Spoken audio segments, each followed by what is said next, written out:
দেশে বিভিন্ন জায়গার আরো কিছু খবর নিয়ে এ পর্যায়ে থাকছে ডেস্ক রিপোর্ট। শহীদ ফারহান ফায়াজের প্রথম মৃত্যুবার্ষিকী উপলক্ষে কবর জিয়ারত ও দোয়া মাহফিল হয়েছে নারায়ণগঞ্জের রূপগঞ্জে। দুপুরে বরপা এলাকায় এতে উপস্থিত ছিলেন বাংলাদেশ রিপাবলিক পার্টির প্রধান উপদেষ্টা সেলিম প্রধান। জুলাই শহীদদের স্মরণে মৌন মিছিল, দোয়া ও মিলাদ মাহফিল হয়েছে চট্টগ্রামে। মহানগর ও উত্তর জেলা বিএনপির উদ্যোগে এসব কর্মসূচি পালন করা হয়। বিকেলে নগরীর কাজী দেউরি দলীয় কার্যালয়ে এতে উপস্থিত ছিলেন বিএনপির চেয়ারপারসনের উপদেষ্টা গোলাম আকবর খন্দকার।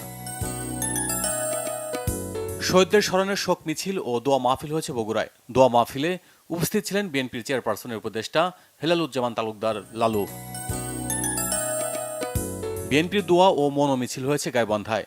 সকালে মিছিলটি দলীয় কার্যালয় থেকে বের হয়ে শহরের গুরুত্বপূর্ণ রাস্তা প্রদক্ষিণ করে। এতে উপস্থিত ছিলেন জেলা বিএনপির সহ সাংগঠনিক সম্পাদক অধ্যাপক আমিনুল ইসলাম। নরসিংদীতে জুলাই আন্দোলনের প্রথম শহীদ স্কুল ছাত্র তাহমিদের স্মরণসভা ও চিনিশপুরে তার কবরে শ্রদ্ধা জানানো হয়েছে। সকালে এই সভায় উপস্থিত ছিলেন বিএনপির যুগ্ম মহাসচিব খায়রুল কবির খোকন সহ দলীয় নেতাকর্মীরা।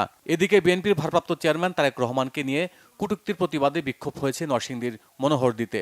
প্রধান অতিথি হিসেবে বক্তব্য রাখেন জেলা বিএনপির সিনিয়র সহসভাপতি সর্দার সাখাওয়াত হোসেন বকুল। একই কর্মসূচি পালন করা হয়েছে হবিগঞ্জে। মিছিলটি শহর প্রদক্ষিণ শেষে পথসভায় বক্তব্য রাখেন জেলা যুবদলের সিনিয়র যুগ্ম আহ্বায়ক আমিনুল ইসলাম বাবুল।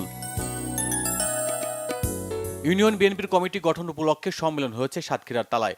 নোয়াপাড়া সরকারি মাধ্যমিক বিদ্যালয় মাঠে এতে প্রধান অতিথি হিসেবে বক্তব্য রাখেন বিএনপির কেন্দ্রীয় কমিটির প্রকাশনা বিষয়ক সম্পাদক হাবিবুল ইসলাম হাবিব। বিএনপির সাবেক এমপি মির্জা মুরাদুজ্জামানের ৩০তম মৃত্যুবার্ষিকী পালিত হয়েছে সিরাজগঞ্জে। সকালে শহরের পুরো মালসাপাড়া কবরস্থান মাদ্রাসায় এতে প্রধান অতিথি হিসেবে বক্তব্য রাখেন জেলা বিএনপির সাবেক সাধারণ সম্পাদক অ্যাডভোকেট মোকাদ্দেস আলী।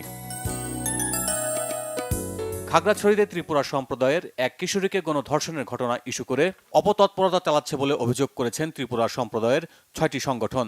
দুপুরে খাগড়াছড়িতে ত্রিপুরা সংসদ কার্যালয়ে এক সংবাদ সম্মেলনে এসব কথা বলেন বক্তারা।